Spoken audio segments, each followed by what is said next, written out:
Apache Spark. This is what we were talking about. And Apache Spark is a framework.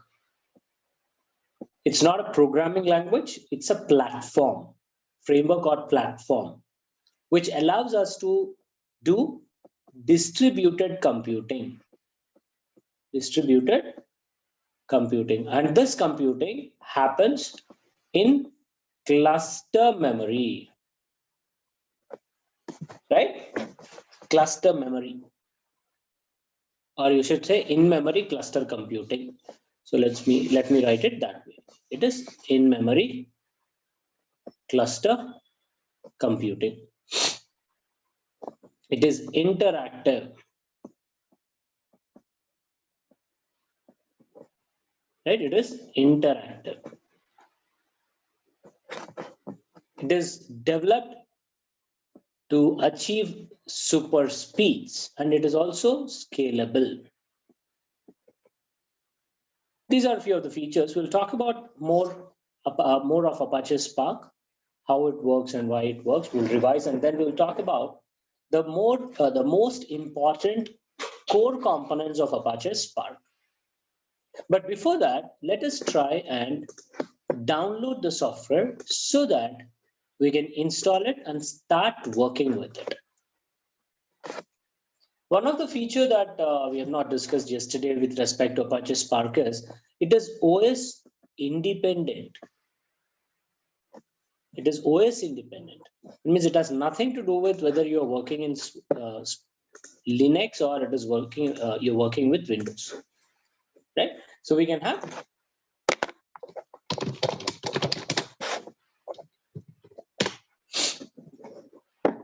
Apache Spark download.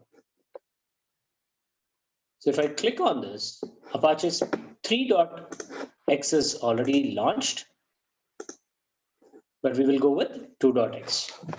247. Let's stick to 247 for now. You just click on download, right?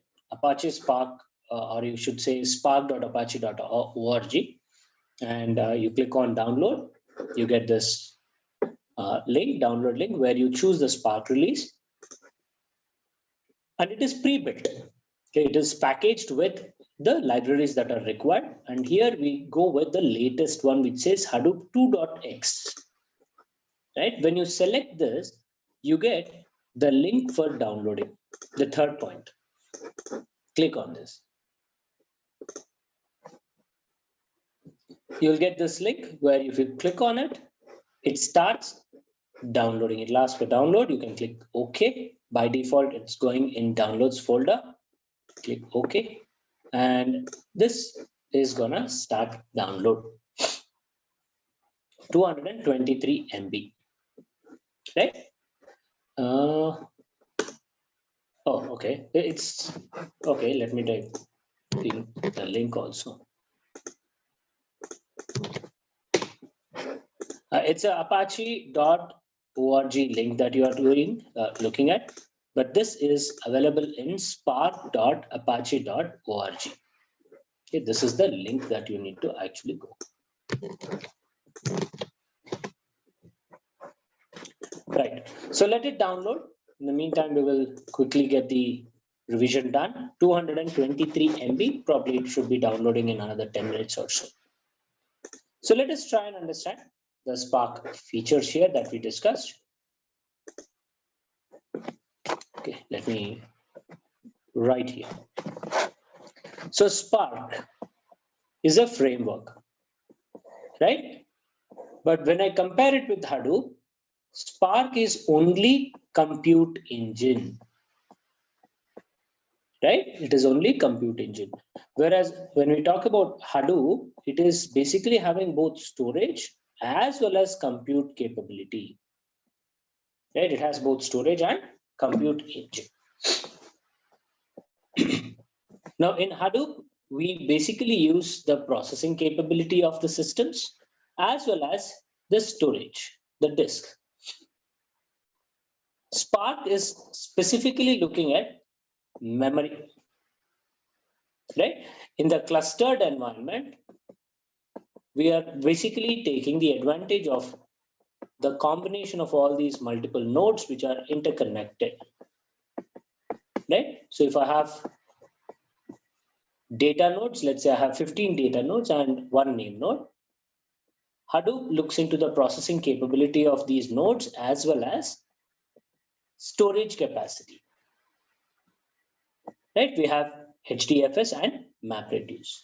But for each system, we will have memory, and that memory is what Spark is utilizing, right? It is a platform which allows us to select this. Yeah? Right. Okay, what is that question? Package. Wait, what package? What package, Rajni? I never mentioned any. Did I mention anything about package?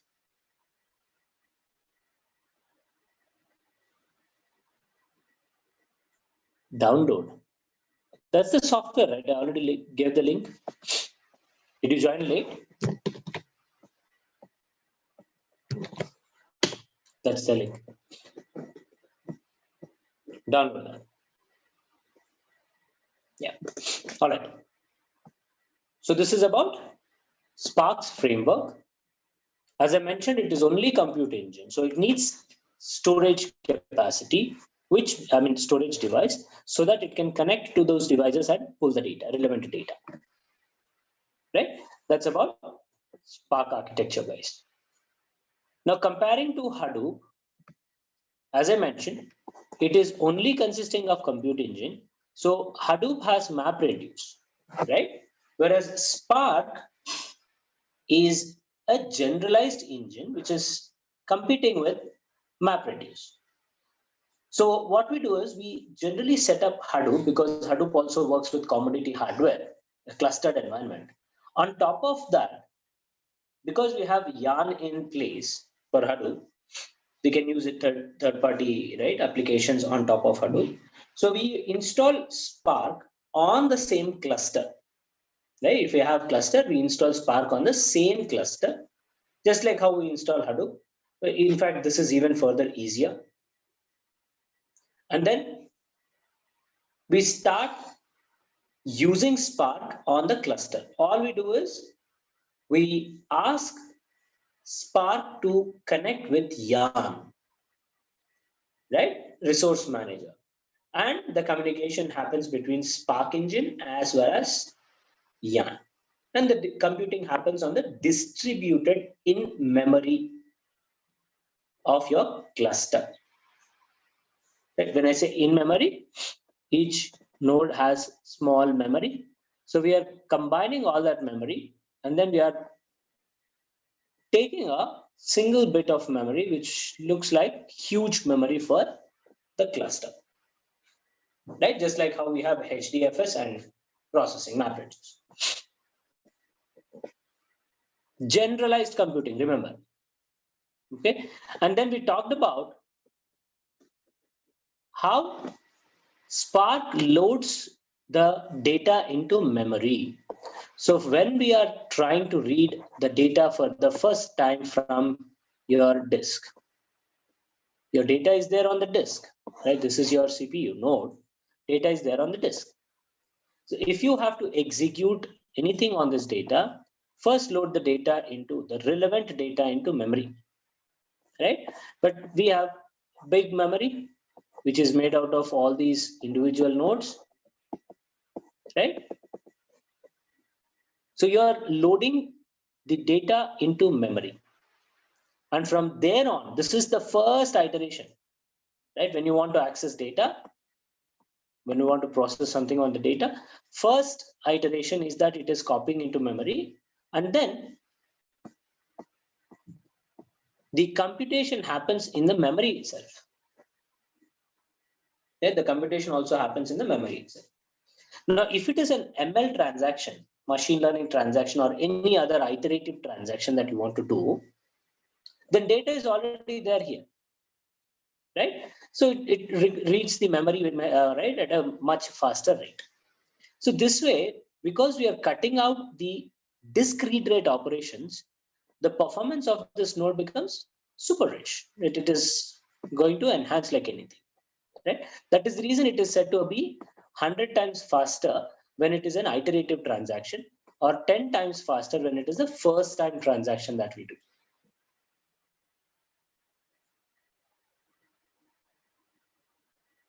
Okay. Guys, are you not able to click on that link and get the download? Is it that tricky? All we are doing is going to this website. Okay, let me open Google and explain. We are going to Google, searching for spark.apache.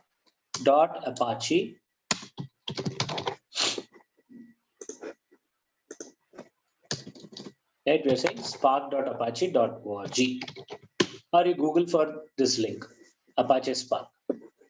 This is what you get. Here you see download link. Click on the download link, or you can also click on this download link. Choose the Spark release, download this drop down. There is this link 247. Then choose a package type. We have Hadoop, Apache, Hadoop 2.7 version. This is the pre-built version that we have. If you choose these two options, drop down the first Hadoop 2.7 option and here 247 option, then you will get the link. You click on this link and then click on this link for the download, and it is downloading. Very simple, right? Why? What is the confusion here?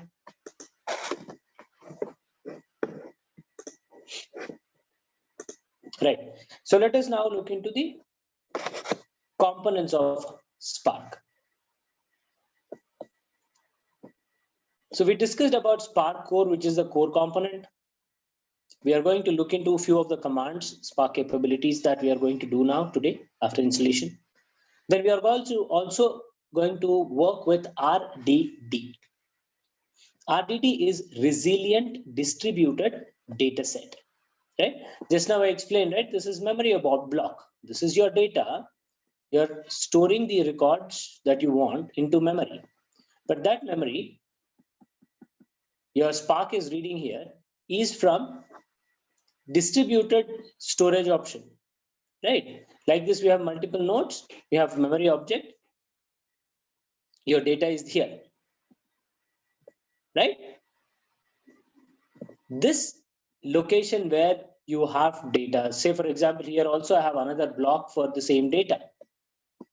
So I will have combination of all such blocks loaded together to give me a single file. We are projecting that this is a single memory location for the entire cluster. And here I am able to read the entire file, combination of all the blocks. But this is not physical, guys. It is memory abstraction. Physically, the data is there in the disk only. Right? Hence, it's called as resilient distributed data sets, which is nothing but memory abstraction. Resilient means it doesn't die. It is not going to kill itself. Even if you want to delete, the data is not going to get deleted, because in memory, it is only a image, right? You can say it is like an image. The original data is there intact, right? So you will be working with this data. It is immutable, right? Data does not alter. You can change anything in your RDD, that is not going to reflect on your original data, right? Physical data. That doesn't happen. Right? And we talked about language flexibility as well. And we are going to work with PySpark. That is the most popular library for Spark, or you can say the interface of Spark. Generally, we write our codes on Python, but mother tongue is also there. Scala is like mother tongue because Spark was developed using that. Then we also have Spark SQL. Probably tomorrow we'll look into that. Spark streaming, machine learning library post that. Then we have graphics and the packages. Packages allow us to readily interact with these applications, right? These are the various capabilities that your Spark consists of, and Spark can directly connect with various data sources. Very simply, connect with various data sources for taking the data in. This is the Spark shell. If you want to work with Scala, then we can do this. Or if you want to work with, let's say, Python, there also you have PySpark, right? So Spark interface is the command line interface that where we start writing our Spark commands. Now we were talking about this. This is important. The three most important building blocks. We have Spark context, resilient distributed data sets, and the operations that we can perform on the Spark. Now, Spark context is the primary concept. This is nothing but your Spark environment. Spark context is nothing but the Spark environment. It is the heart of your Spark application, right? Spark context is a client for your Spark execution environment. So let me show you that. So this is my cluster, right? This is my cluster. I have multiple computers interconnected, and this is my name node. Each computer has processing capability along with its memory. Now, when you want to process something, right? Let's say you have an application, you want to execute this application using Spark. So what you do? You decide on how many resources you want. This is memory. Let's say these are all memory.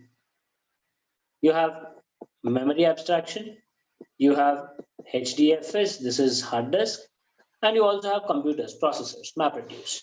But we're not using MapReduce, remember, we are using Spark capability. So Spark says, use the memory that we obtain from all these individual nodes, right? And then execute the data in memory, right? We want to execute the data in memory. So how many CPUs do you want? And how much memory do you want to execute this? You are going to choose only those resources. Now, combination of those resources is nothing but your Spark context, right? That's nothing but your Spark context. This environment. So you'll be deciding that I need 5 processors, 20 GB memory and all that, right? So that is your Spark execution environment. Now, Spark can be executed on local mode, standalone mode, or cluster mode, right? Now, when you initialize your Spark, you can also specify your Spark context, or by default, it chooses Spark context. By default, it takes local mode, right? And when you run Spark, when you're executing Spark, you see here, these three basically are options that you can give for local execution, local systems. Local star in square brackets basically means you can choose as many threads as your computer has. Parallel threading, right? Remember multi-threading concept? So each thread can handle one subtask, right? So you're going to say parallelly you execute as many threads as the computer can logically have. Or you decide upfront on how many you need. Local of K. Local with K worker threads. So you're deciding the number of threads here. Right? Then we have local with one worker thread. Right? Local with one worker thread. So if you do not put square bracket, that means you are specifying you will take only one thread. But this is on a local. When you want to execute in cluster environment, then you can also use Spark cluster. Spark will have its own Spark context, right, cluster manager. So you can connect to that. By default, the port number is 7077. Or if you have Apache Mesos cluster, then we have Mesos cluster also. The default port is 75050. Or you can simply say connect to yarn. Right? You can also connect to yarn. So this example that you're seeing is for Spark context. Basically, starting with Spark cluster only. That's your master. It's a distributed environment, right? Remember, we have master and worker slave, worker nodes, master node and worker node. Or you can say driver node and worker node. Different terminologies. So this is about Spark context. You can initialize Spark, as I mentioned, in different ways. Directly, you can write the Spark context into the script, or you can execute that while your shell is getting initiated, or you can also later on redefine your Spark context. Next comes the data set. First, you have environment setup. Now you have data set. This data set in Spark is special type of data set, which is, as I mentioned, a memory abstraction. It's like a memory image. Resilient distributed data sets, right? And it is the fundamental core or the base aspect of your RDD, base aspect of your data. And this is how your Spark used to understand data first. Data is in memory, remember, and in memory, it can have any shape. So basically, RDD is an unstructured form of data. It can also take structure, right? But latest versions now, from Spark 2.x, Spark is allowing to understand data frames also. Okay, but that's for Spark SQL discussion. We'll park it aside. For now, the most core aspects, right, we'll only focus on that, and that is RDD. So R means resilient, ability to recomputing your missing or damaged partitions, right, due to node failures. So if your node fails, memory is also gone, right? You cannot access memory. We're not talking about disk failure, we're talking about node failure. So your memory is also gone, right? Now, we have resilient capability. That means this memory abstraction that we have created, the RDD that is created, which is like an image of the actual data in memory, right? Because it is not physically existing, even if your node fails, we can recreate RDD. We are only focusing on memory, guys, okay? So we can recreate the RDD by using another node's memory, right? And we can know how the RDD got created, from which block and all that.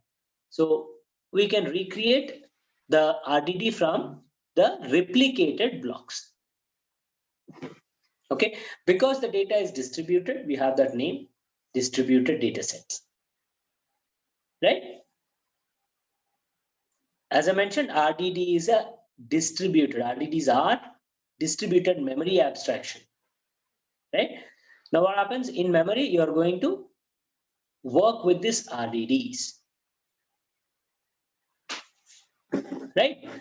So this is about RDD, and coming to the features of RDD. This is the main abstraction, the default data structure, and it is very unique only to Spark. It's in memory. It is always stored in memory, and we can basically manage two things. One is the persistence, and the other option is partition. So these are the two things that we can control for RDD, and it is immutable. Your RDD cannot be updated. And these are lazy evaluated. If you remember PIG, Apache pick discussion. We remember eager operations and lazy transactions. So here also Spark is lazy evaluated. We have transformations and actions. These are cacheable.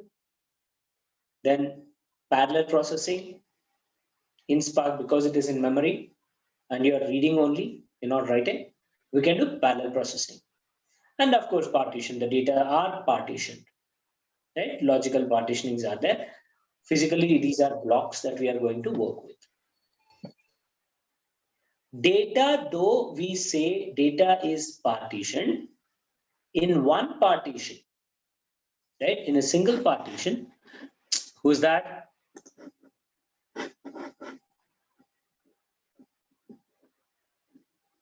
What is this, guys? We're playing.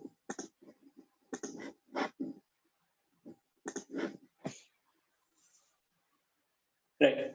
So data is processed sequentially inside a partition. So for example, I have a big file which is getting split into blocks, right?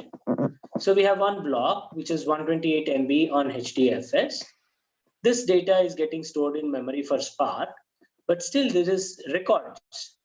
Now, when you're trying to access this record, whether it is in HDFS or whether it is in Spark, that is memory abstraction, the data is always read sequentially. Row by row, it is handled or it is processed sequentially only. And Spark RDD, it provides scalability, fault tolerance, and data locality. And what does data locality means? We'll talk about that. I'll explain. And remember, Spark context cannot be shared between different, RDDs cannot be shared with different Spark context. Because Spark context is saying that out of these multiple nodes, I would only choose specific set of resources for my Spark context. So that means the memory is here different. I have another Spark context. I'm taking a different memory, right?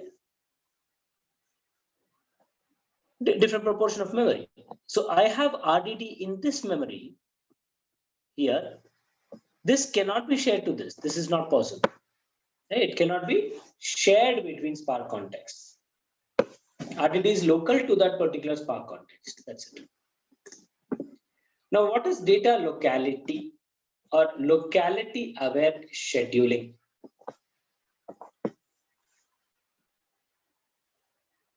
Remember, data is getting partitioned and then stored. We have blocks, right? We have blocks. So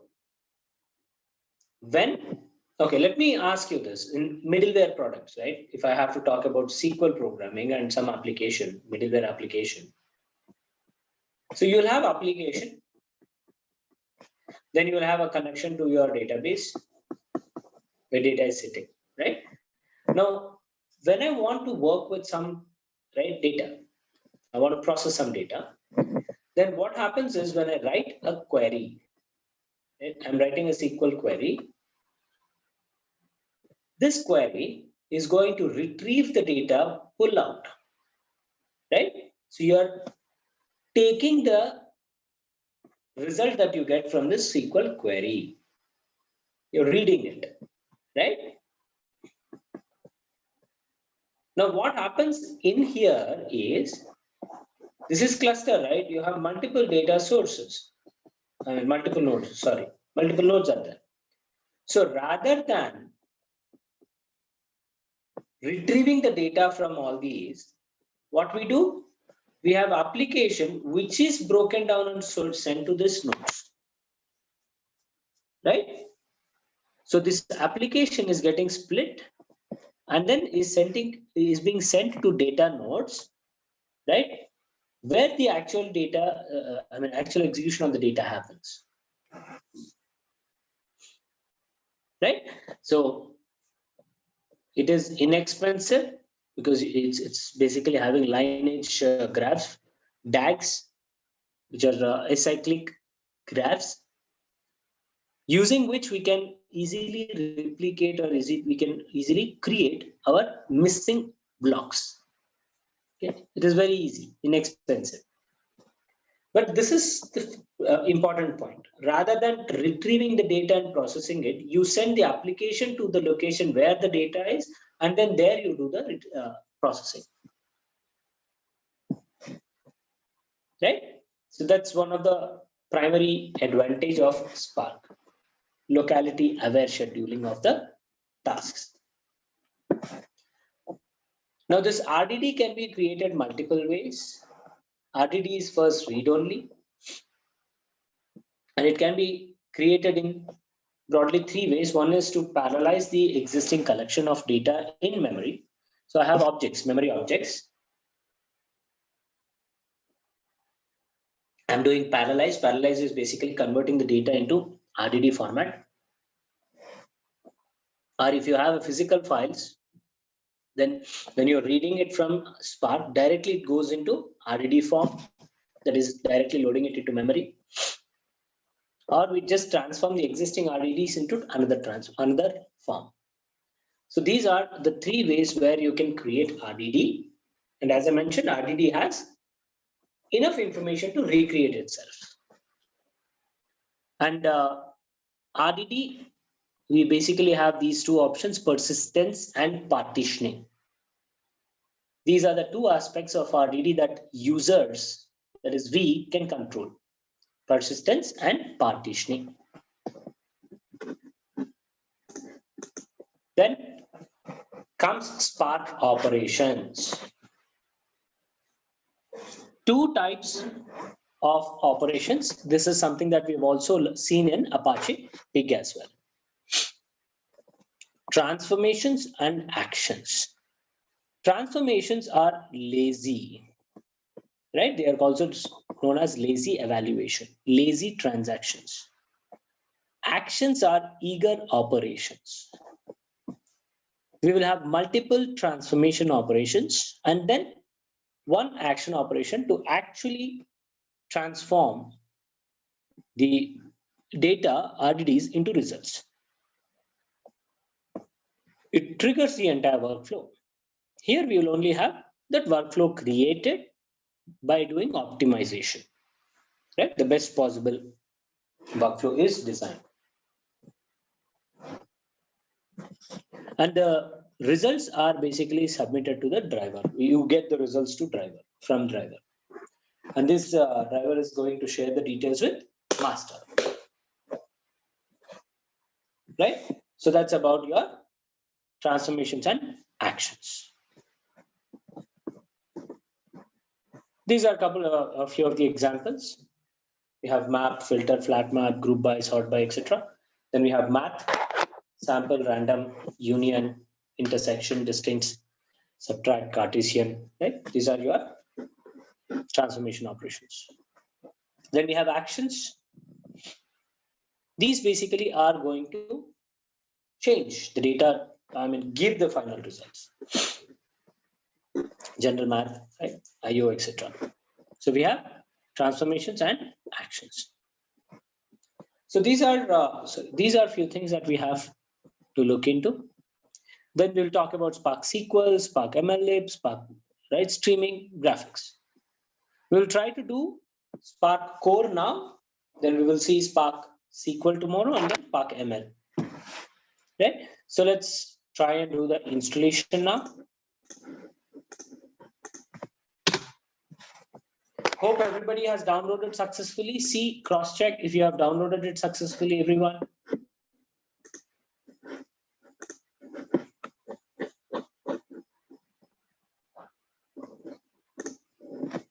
Downloaded.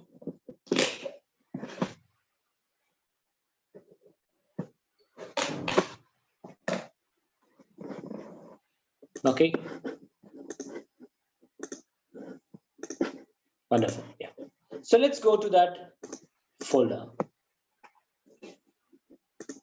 The downloads folder. Right click, open with Archive Manager. Click on extract and make sure you choose all files. right? And extract. So extract is twice. We're printing it twice or clicking it twice. And this basically extracts my Spark data. To close this, you have the folder update. So just to make sure that it is easy to read, I would rename it. I don't want such a big name. So I'm just renaming it. Right click and say rename, it will rename. Then cut it and take it to the folder where all my other softwares are located. Paste it, you have Spark here located. Open the terminal. And for Spark installation, all you're going to do is open your bash rc from your home directory, gedit.bashrc. Right? Come to the bottom of the file. You can just add your Spark settings here. Very simply, I will just copy these two lines and pasting it here. Here we will say Spark. Spark underscore home, and change this name also to Spark. I think it's 2.4.7. And then change here to Spark.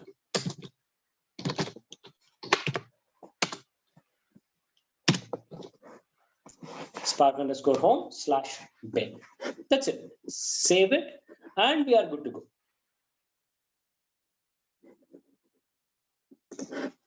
Right? So we have a Spark core material. This is Spark commands. We can open this Spark commands. It's shared with you also. Open this, and in order to launch Spark, you can say, okay, let me source the file, my bad. Source the bash rc so that the Spark settings that we have just updated into bash rc take into effect. So you say source bash rc, then you say Spark -shell.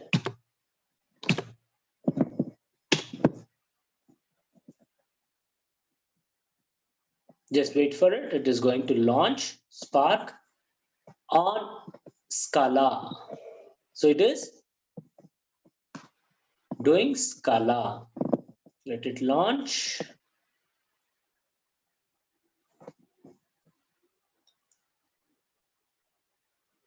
There you go. So it has launched Spark version 2.4.7 using Scala version. And Spark context can be viewed here on this URL. We will see this. By default, it is 4040. And then if you see, Spark context is called as SC, and it is launching in local node. And you're saying local start, that means you can choose as many threads as you want. And Spark session is made available as Spark. So when you talk about Spark session, it includes all the prior required libraries like Spark context. Then you'll have SQL context, Hive context, right? So if you want to do Spark SQL queries, this Spark session is now a single environment that you need, or single library that you need. Previously, it used to have different options, like you need to call Spark context separately, SQL context separately, Hive context separately, but now everything is automatically loaded. This is using Scala, and we are not going to do Scala, guys. Scala is low-level programming language, and I mean it is a hybrid language. It contains object-oriented programming. Okay, we'll not do this. We'll simply exit this.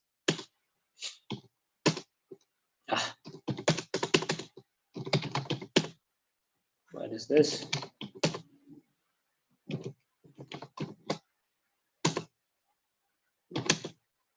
Strange.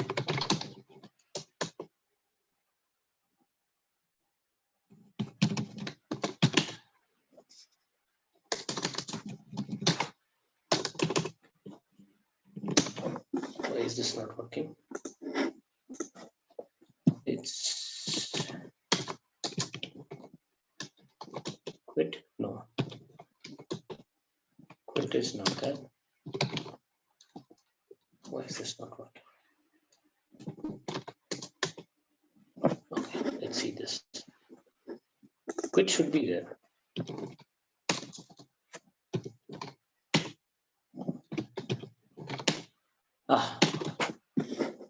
At last, :quit. Okay, Spark-shell is how you launch Spark using Scala. But we are not using Spark shell. We are not doing that. We will go with a library which initializes Python for us. Sir, can you please open the bash RC? I wasn't able to follow it. Yes. Okay.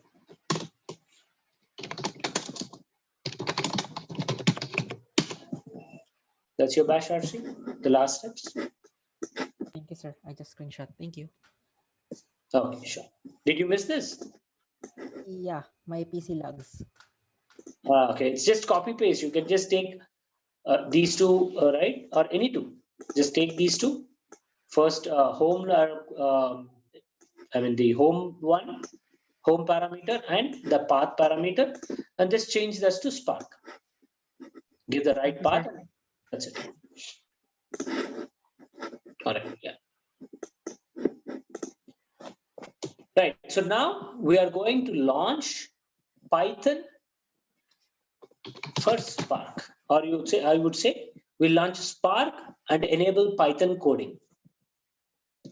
Okay, I see now your messages. Shruti, Spark-shell. Control C, you will not do it, Ashnar. Control C is kill or cancel. So you don't want to kill abruptly. So I'll try click PySpark. Now this Python, which is by default chosen. Okay, we can also later on upgrade it. I'll show you how to upgrade it also. We'll do that probably tomorrow. For CentOS application, I mean the OS, it comes with the default Python 2.7.x installed. Default. And Spark is using that same Python for executing the codes. So Spark version 247 is launched using Python version, and Spark session is made available as Spark. If I say SC, you can see it says Spark context. Right, for PySpark, it doesn't show that it is enabling Spark context, but internally it is doing that. Right? If I open another terminal,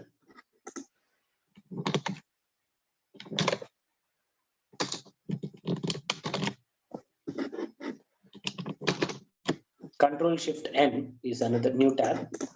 Here, if I say JPS, you can see Spark submit is launched, right? And you can also see 4040. You can say localhost colon 4040, or you can say HTTP. That's my host name. You can say host name colon 4040 or localhost 4040, and it shows you the Spark UI. But this UI will be available only when your Spark is running, right? So this is storage. This is, these are various stages. This is the storage. This is Excel. These are executors that we use.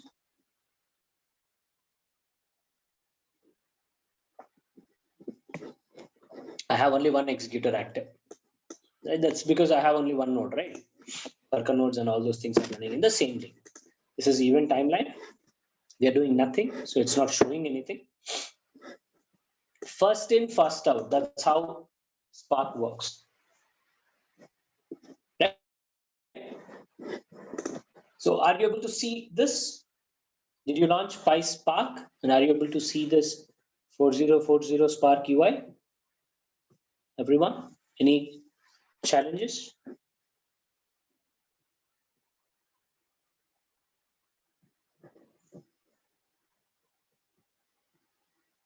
Okay, fine. So I'm assuming everything is fine. So now let us try and work with Spark. Okay. Now I have these commands. I'll just try and do this. So this is a list, right? It is a Python list. So I'll say L is equals to any name. I'm giving any name. I say A, B, C, D, so on and so forth.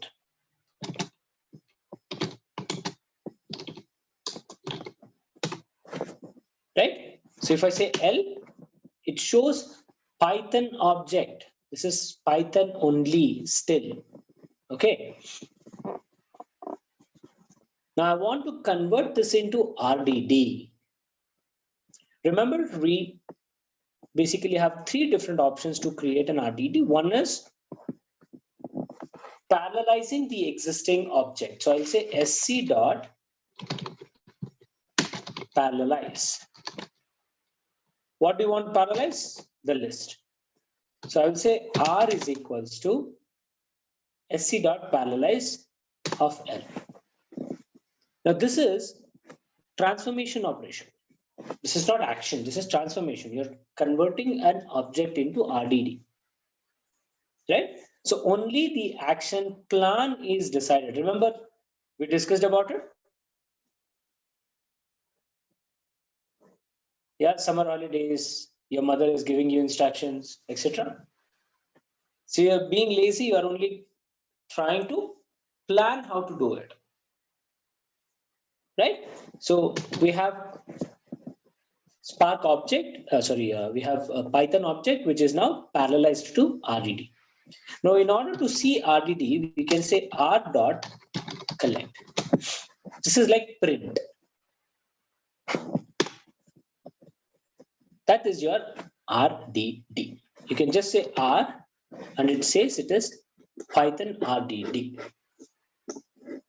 What error are you getting, Shruti? When I give R is equal to sc dot parallelize of L, that's when I'm getting error. What is the error? Name error. Name sc is not defined. Okay, are you doing it in your Linux terminal or after PySpark?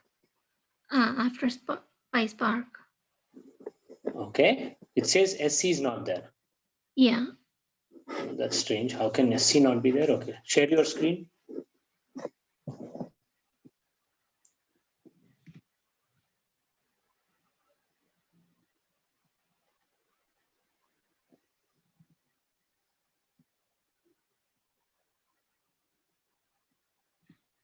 Okay, can you see that? Yeah, once again. One second, let me. It's throwing error, right? It's already throwing error.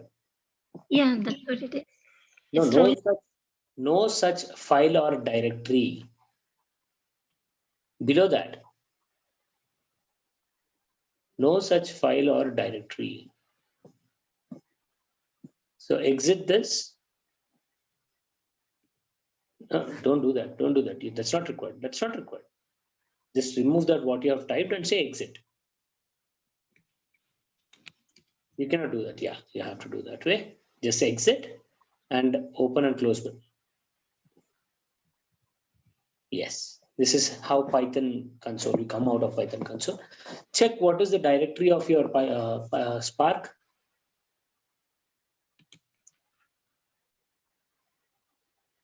It is okay. dictated. Okay, but is it okay? Do here only, no? This is what you want to see? Yes.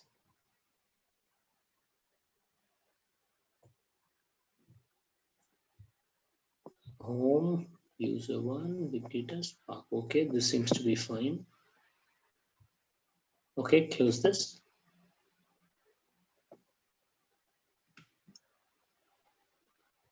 Non-home directory.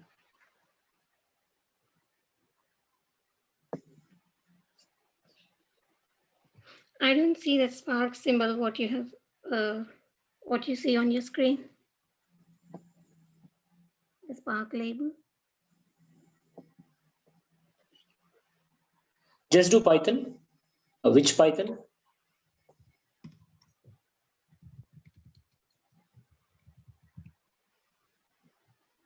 Okay, it's there.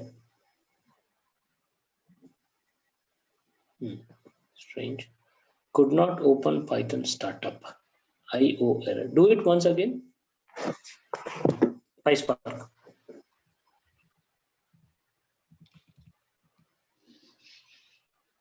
Throwing that error. So your Python is not able to pick up. How did you download the software? Just download it from the site, as you said. Okay, the link that I've shared, right? Yeah. Okay, show me that source file once. Go to big data folder. Go to Spark. Open that. And what is that error it's saying?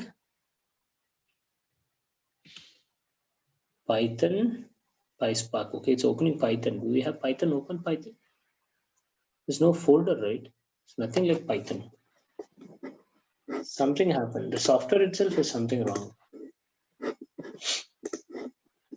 There's nothing called Python. Please then choose Python here.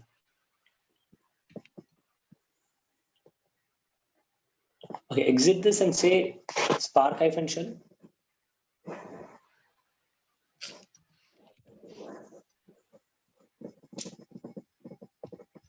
No. Spark-shell.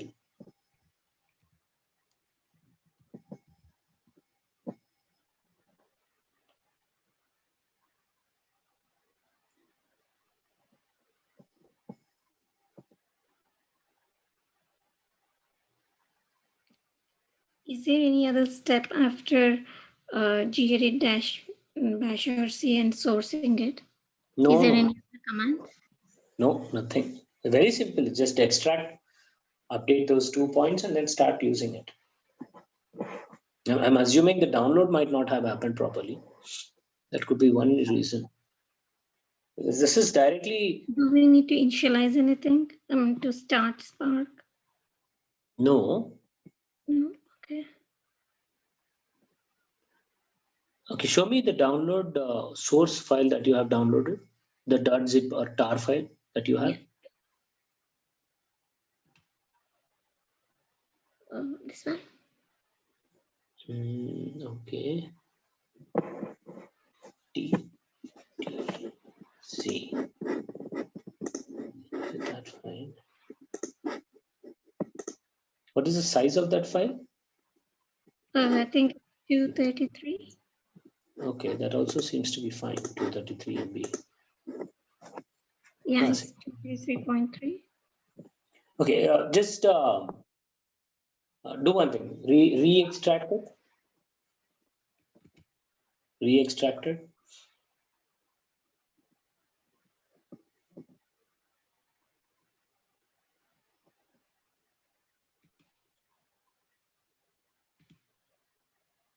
Yes.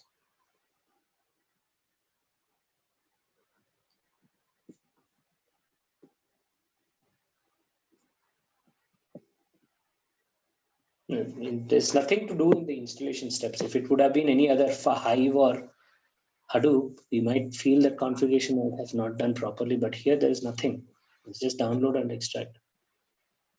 Yeah, it's extracted. Okay, just take this folder and save it in that location once.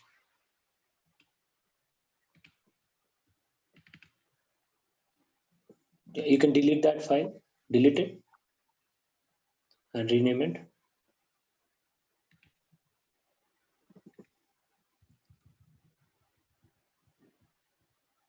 Okay. Now go to that terminal.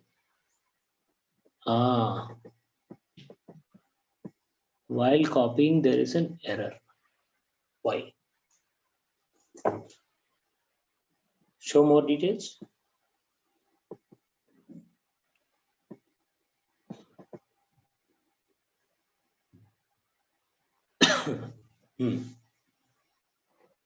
No such file or directory. So there is some issue with the file itself. The downloading itself is not properly done, I guess. Just redo the download, no?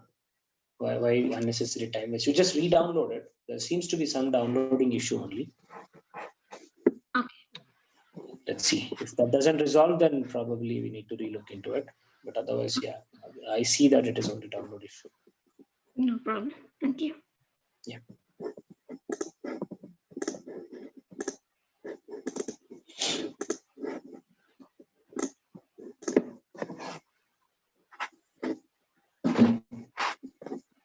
Right. Sorry. Sorry. Right. So we have parallelized the RDD, right? And if I say only R, that is your RDD, it says parallel collection RDD. It is a Python RDD, right? So it clearly shows that it is a RDD, right? And if I have to see RDD, then I have to use this command called r.collect. But in RDD, we can control two things. One is the persistency. That means how much time the RDD can be stored in memory. And the other thing is the partitioning of the file, right? So we can make sure we can control the partition, right? So I'll just type this r.glom.collect. If I just say r.collect, it gives me the entire RDD. But when I use this glom in between, it is giving me the partitions, right? But I have not set any partition. So it was taking everything as a single partition. So here, let's do a partition. Is that command? Yeah, this one. So I'll say partition this RDD into two splits. So sc.parallelize L comma 2, right? Now if I say rdd.glom.collect, you'll see two partitions are given. This is one partition, this is another partition. You can change this to 3. This way we can control how many partitions we can make on that particular RDD, right? So this is how we play with existing objects. The first way to create an RDD.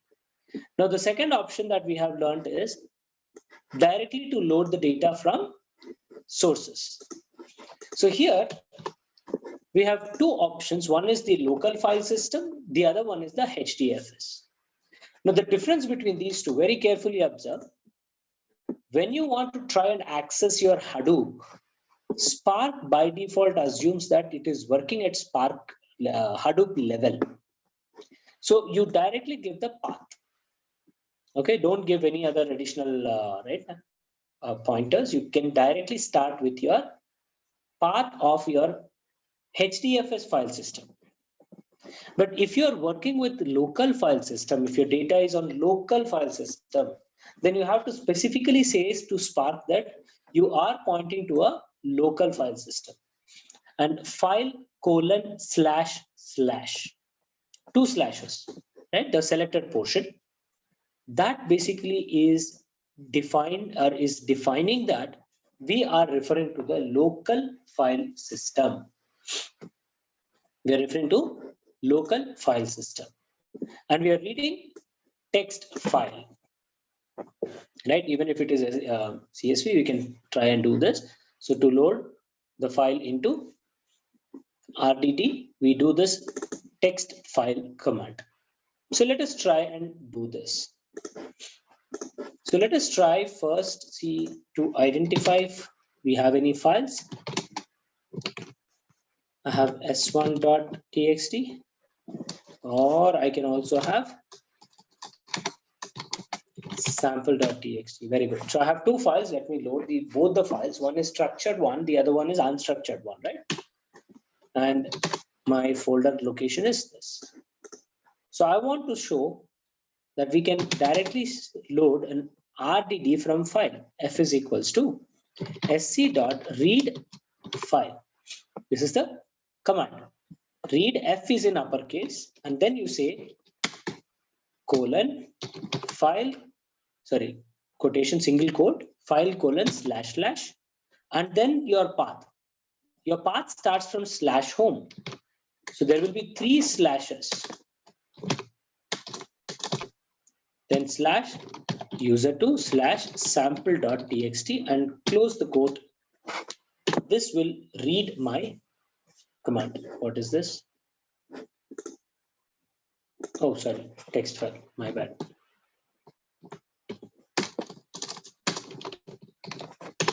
Yeah, not read file, text file. So I have successfully loaded the data into F. If I say F, it gives me saying that it is a RDD, map partition RDD. Now we'll also see this, guys. Here, let us see what's happening here. So this is job ID third job ID. Let's click on that. And what is it doing? It's basically loading the data here. And you can see DAG. DAG basically is directed acyclic graph. It is nothing but the instructions in a graphical representation. Right? You can also see storage. Do we have any storage here? Nothing. These are different jobs that we are running. And these jobs have these storage levels or these stages. And duration is given here also. 3 stages are there. And if I click on any other one like this, it gives me this equation. Additional metrics. If you want to add anything, you can click on that. Even timeline also, you can basically see that. Right? These are aggregated results. This is the transformation operation, mind you. Okay? And these are your executors. Here you have one active executor. If I click on save all, it's basically showing everything here. Do you have anything in SQL? Still nothing. We have not started SQL, so there's nothing here. And this is your environment. Right? All the parameters are defined here under the environment. All right, so this is basically your completed stages. Now let us say f.collect.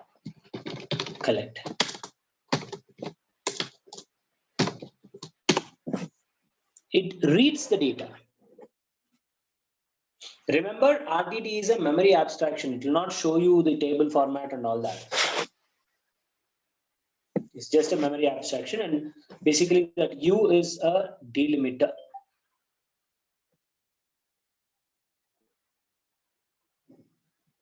Yeah.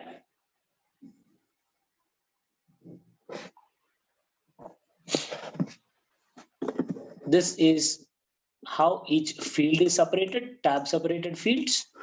A new line is given as U. Yeah.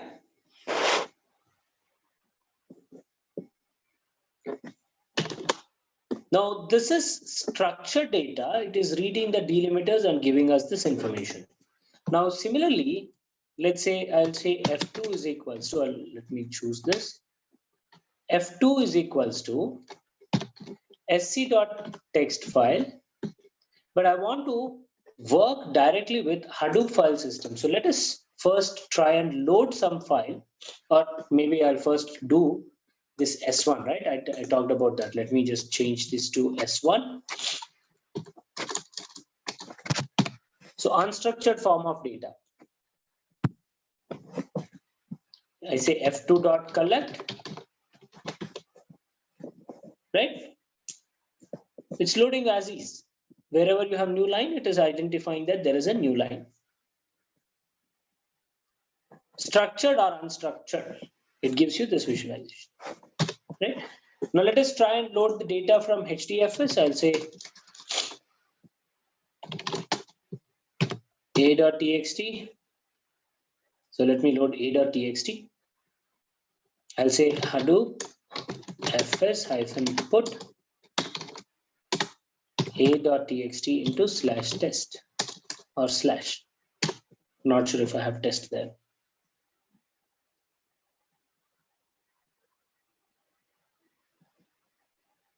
Okay. Why do you think this is happening? Because my Hadoop services are not up. So I'll say start -dfs.sh.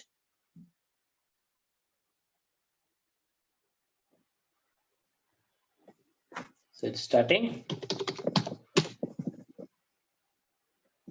name node.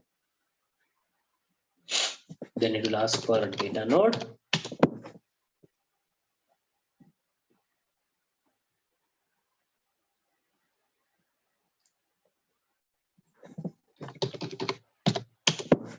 Then we have secondary name node.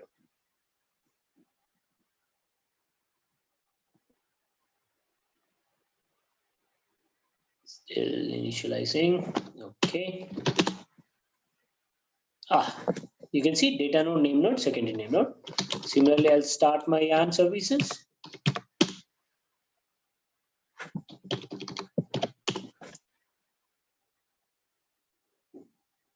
Done. Switch. So all my services are up. Now let's say Hadoop fs-ls-r/. Let's see what all folder structures I have. I think I have cleaned everything. Oh, I already have /test in this one. Very good. So I will work with this. Okay, let me load a.txt under test.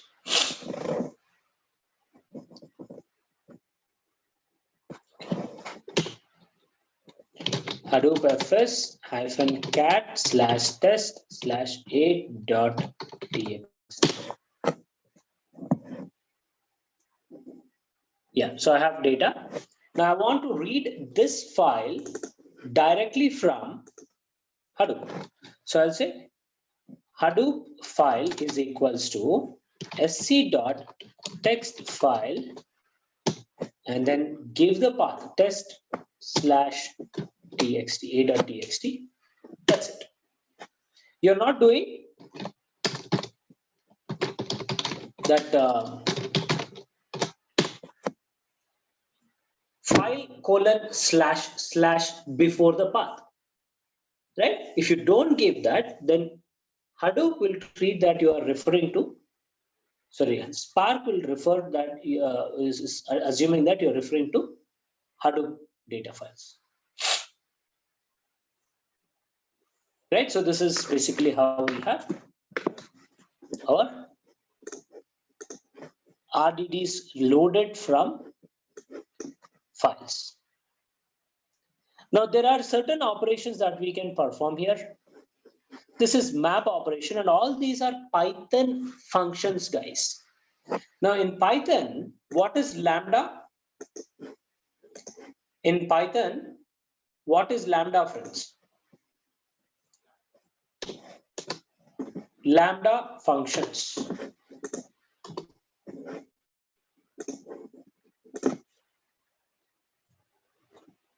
So let us try and do this. I'll create this function.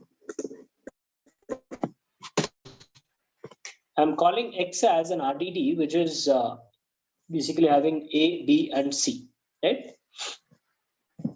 Yeah, Ashna. Sir, question. Because Spark can run Python, right? So does it mean it can run the libraries and third parties from Python also? For example, TensorFlow. Yes. Oh, okay. Oh, yes.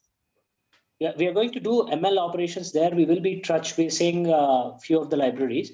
Though the concept is same, but the libraries are a little different in Python, core Python and Spark Python. Oh, okay. Thank you, sir. Yeah, because in Spark, remember, the execution is happening on memory abstractions. The execution completely happens on memory, whereas in Python, the execution happens on the data which is on the disk. Right? So slight difference it is there, hence the libraries are different. Names are different. Functionality is same. Right. So sc.parallelize, we have done this. Now, what does lambda function actually mean in Spark? I'm calling this function. What is this function actually?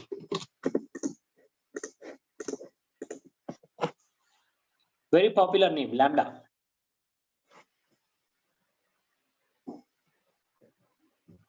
Anyone?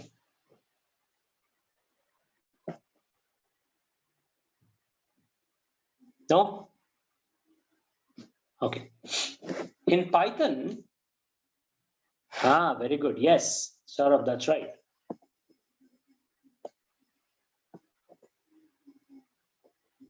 Saurabh is right. So in Python, we have, or any programming language, we have two types of functions, right? One is inbuilt.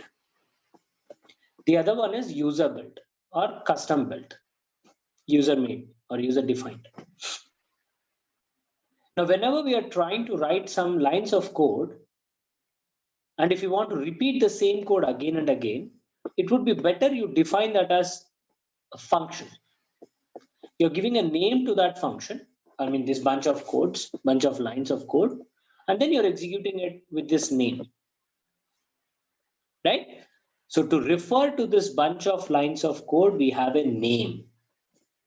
Now, if I want to run some function, right, some kind of a iterative job, but I'm not going to use that iterative job multiple times, but within a function or within one line of code, I want to repeatedly use the same logic again and again.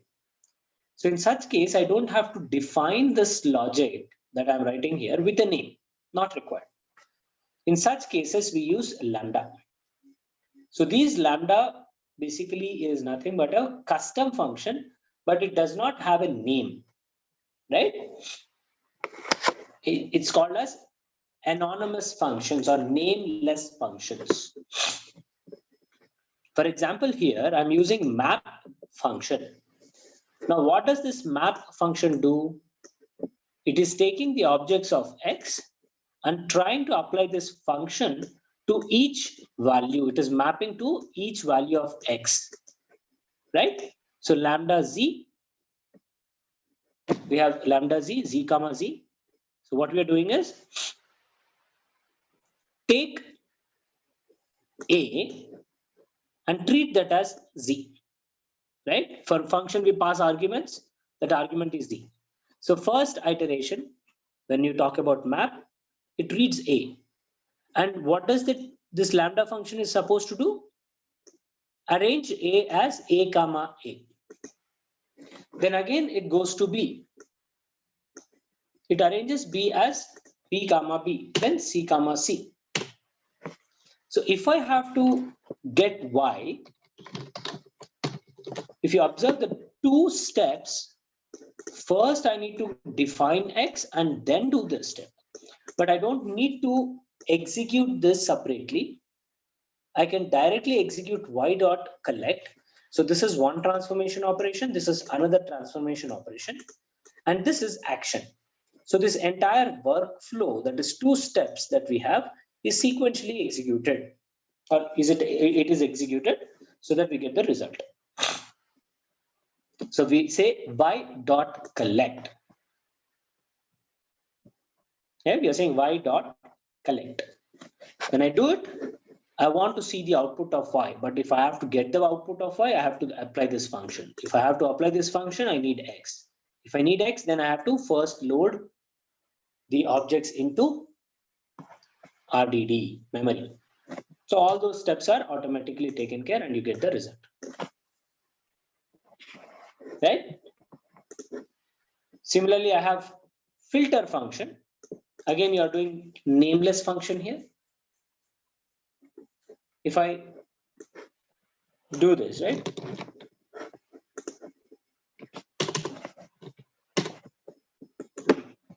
I'm defining a list.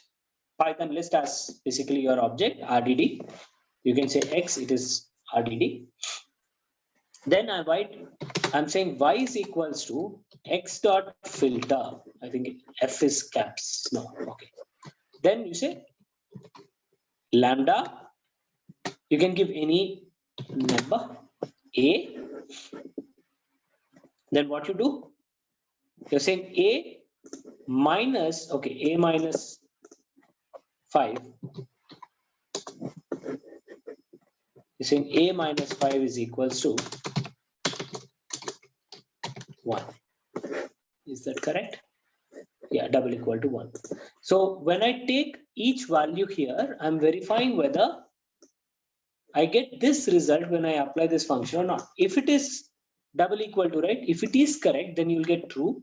If it is not correct, it is getting false. So it is going to repeat, or it is going to give us the result as 6, because only at 6 this condition is satisfied. So the rest of the values are getting filtered away, right? Only 6 is obtained.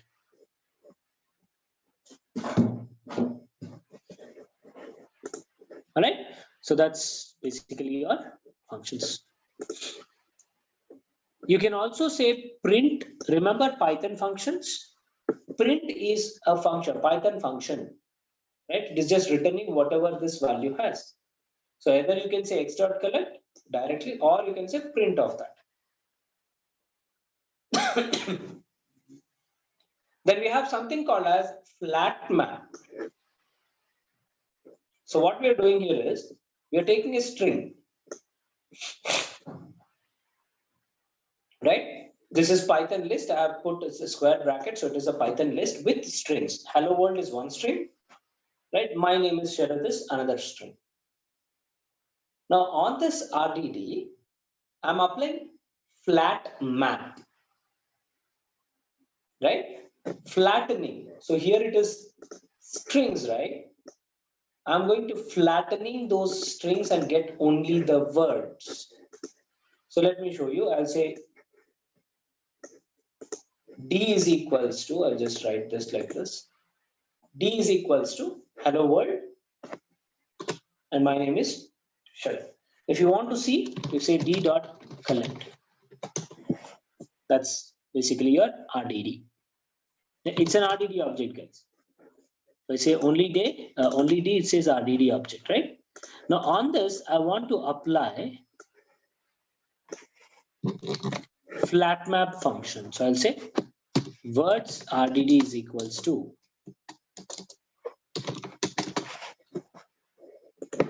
D dot flat map lambda sentence, or I should say lambda S is equals to. It's an object, right? You can have any name here. So I'm saying sentence dot split. I want to split this sentence into words. Using space delimiter, I'm separating these words.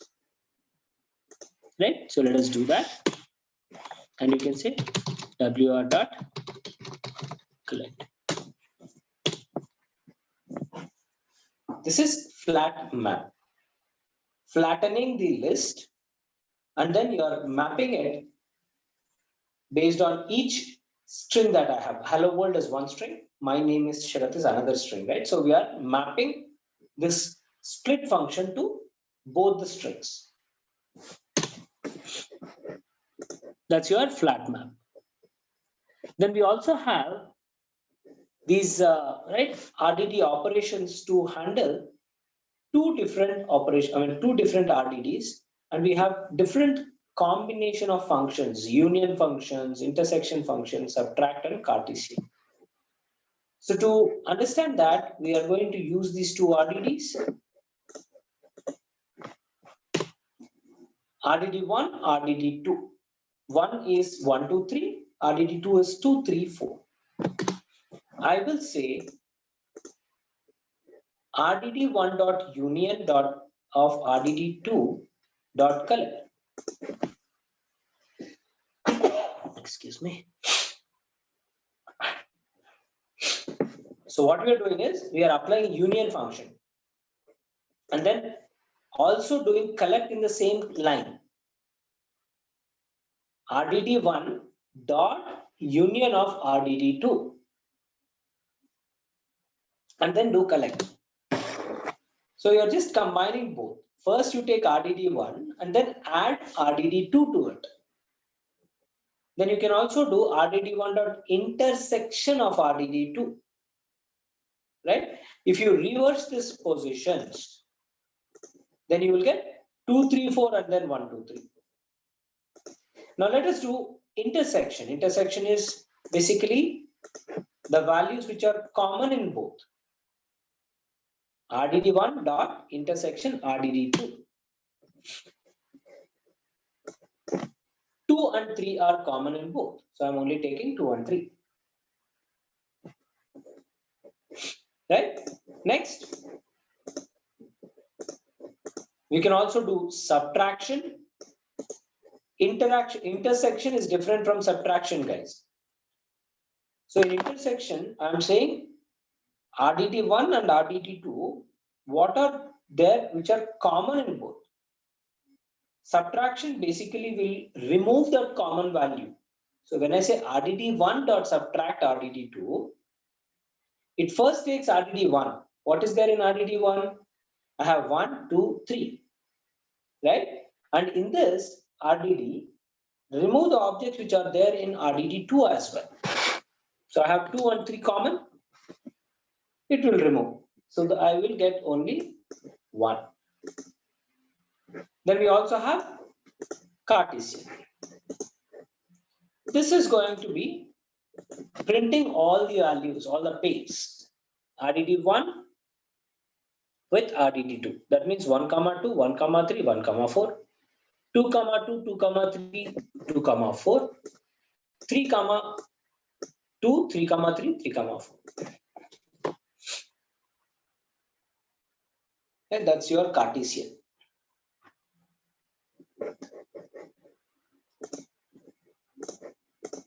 Right? So you can also take non-numeric data points into your data and then try and apply these functions. Right? You just experiment. Then we also have reduce function. Okay. Again, Python logic. First, I'm creating a range of values here. RDD is equals to sc dot parallelize range of 1, 10, 1, or 10 plus 1. So range of 1, 11. Python will return values from 1 till 10. 1, 2, 3, 4, so on and so forth till 10. Right? 11 is not printed. Sc dot parallelize those values. And you say, if you want to print it, you can say rdd dot collect. You will see it is going to give you the values from 1 to 10. Right? Now, I want to apply a function called reduce. This is again Python function. I'm applying a reduce function. But after that, what I'm doing, see, what will be the result, guys? Now, let me show you the result. How is it obtained?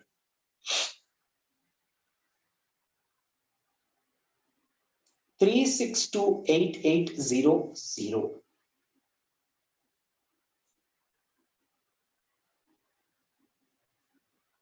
Yeah. 3628800. So what this function is doing is,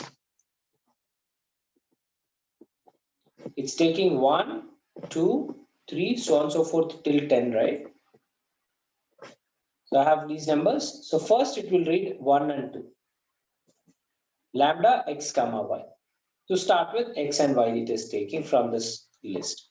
And you are trying to reduce these objects by multiplying them. So I'll multiply them, I'll get 2. But I also have 3, 4, 5, 6, 7, 8, 9, 10. So I'll repeat this. Now at this stage, x is 2, y is 3, right? This is x, this is y. Again, x multiplied by y, you get 6. But you have here 4, 5, so on and so forth, till 10. Now this is x, this is y. Again we multiply. So 24. 10, 5, 6, 7 till 10. We keep doing that till we have 3, 6, 2, 8, 8, 0, 0. That's your reduce function. You can also remove this multiplication and try with addition. You will see that it is going to give you a sum of all those values. Reduce function is trying to reduce the object's value by doing this mathematical calculations. Then we have group by function. So let us first define this objects. So I have a list of words, right? Strings basically. I have two names starting with A, two names starting with M, and a single name which is starting with S. Now we are going to do a group by function for this particular list based on the first letter. First letter index starts from 0. So I'm applying group by function. I'm saying x dot group by based on W. That is nothing but your each word. But how do you want to group by? Group them by first letter. So that is your y. Right? We'll try to see what we will get if I do y dot collect.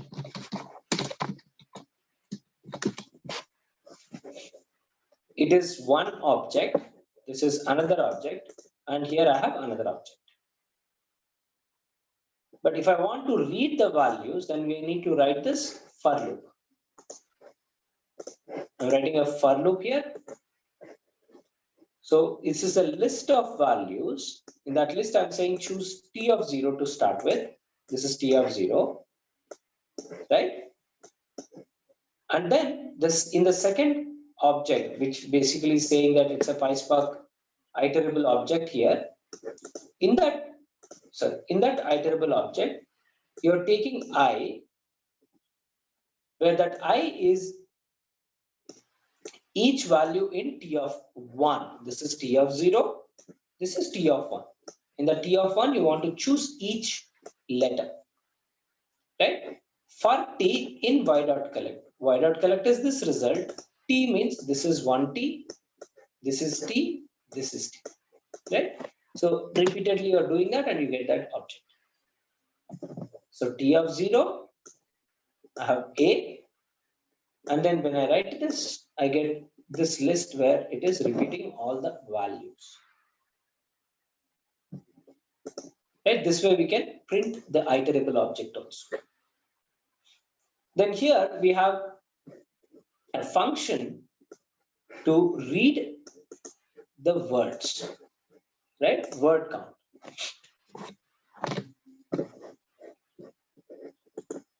So I'm just taking an RDD and I'm calling basically this RDD where this words where I have hello, hello, hello, hello 4 times, York, York twice, right? So I'm just making up some statement there. So what I'm doing is I want to split them, right? I'm saying flat map. I'm running this as a single interactive commands. Okay. So I'll say RDD dot, and I'll say R2 is equals to this.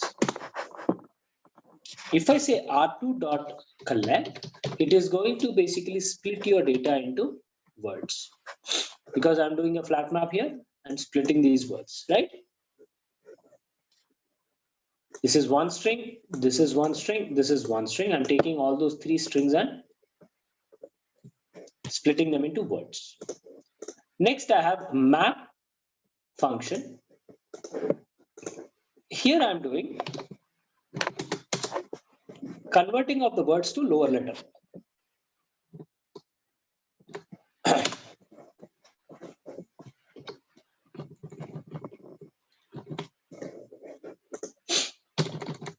R3 is equals to R2 dot map. Now you say R3 dot collect, you'll get everything converted into lowercase letter. So here I have H, which is uppercase. Here I have H. Here I have N, Y, Y. So these cases will get converted into lowercase. Right? Next, after converting everything into lowercase, we want to apply this function, which is counting everything, right? By using this. So I'll say R3 dot this. But I'll put this as R4 is equals to. So it takes each word from your R3 and then it is arranging like this. Word comma 1. So it's a R4 dot collect. You're basically adding a counter to that particular data. Right? Now using the reduce by key function, using this reduce by key function, we are going to add the data using X value. Reduce by key, take this as X, this as Y, and you reduce them. You say X plus Y. Reduce by key, key and value pair, right?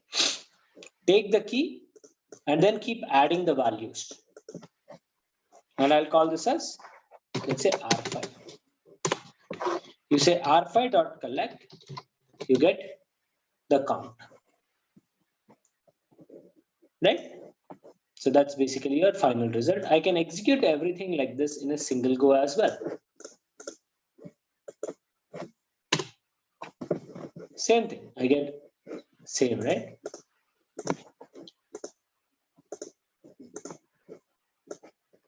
This is the final result when I run everything as a single command. And this is the same result that I'm getting when I run that code line by line, interactive, right? You can also do collect result, collect as map.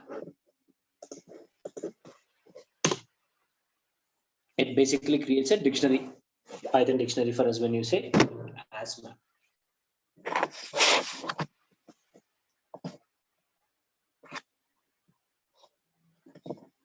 Right? So this is about your collect as map function. Right? This is word count function. If you want to just play around with top 2 or do some kind of manipulations, then we can do all that. So this is the print command, and let's say take 2.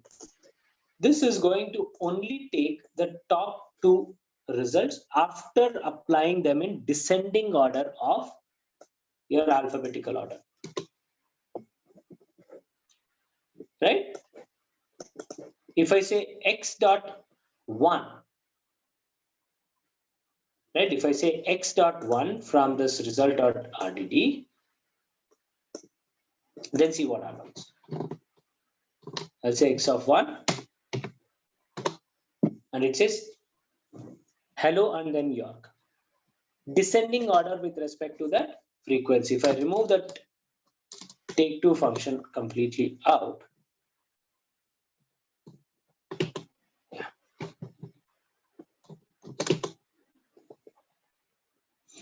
why is it saying like that?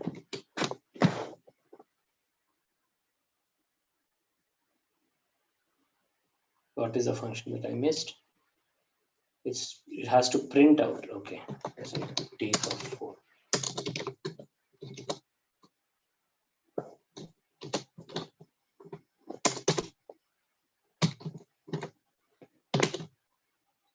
Okay, so if you see, it is taking the descending order. If I say true here, it gives me ascending order. Sort by function, Then arrange that sorting based on this key. That key is the second position value. Index 1 means second position. And then you're taking the top 5 values or top 4 values to print. We can also save this into some object and then we say print that object. We can also do right, that kind of a manipulation as well. Right. Now this is about your Spark core capabilities when I want to run it in an interactive mode. If you observe carefully, it is all Python only, guys. Everything is Python here, right?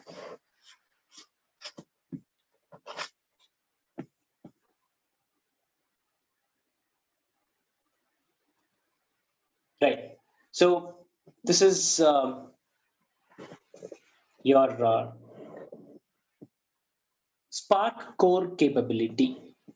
Now we also have a simple function which works on scripting mode. Right, we'll do that tomorrow. I'll explain how to write that script. Right, we'll understand the logic, will flow, the flow, and then we'll execute it as a script. How do we write a PySpark script and then execute it? And post that, we'll also talk about Spark SQL capabilities. Okay, we'll work with Spark SQL. Right, so that's about Spark core, friends. Any questions?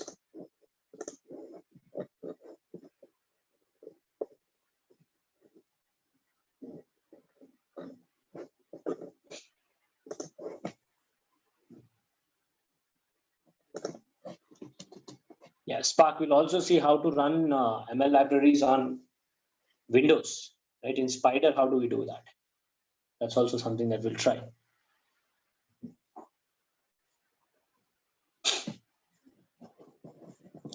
All right, so if there are no questions, then we can wind up.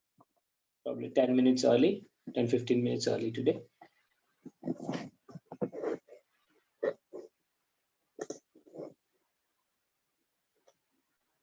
Okay, Shruti, is your Spark? Okay, I think she dropped. Fine. Yeah, thank you.